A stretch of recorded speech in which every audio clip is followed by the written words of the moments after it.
A tornado warning remains in effect until 3:15 p.m. for central Newton County.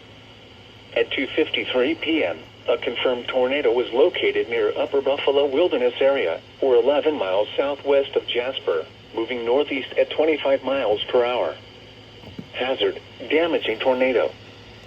Source, radar confirmed tornado. Impact, flying debris will be dangerous to those caught without shelter. Mobile homes will be damaged or destroyed. Damage to roofs, windows, and vehicles will occur. Tree damage is likely. Locations impacted include Irby, Upper Buffalo Wilderness Area, Lost Valley State Park, Wayton, Boxley, Mossville, Ponca, Low Gap, Crossroad, Parthenon, Mount Sherman. This is a special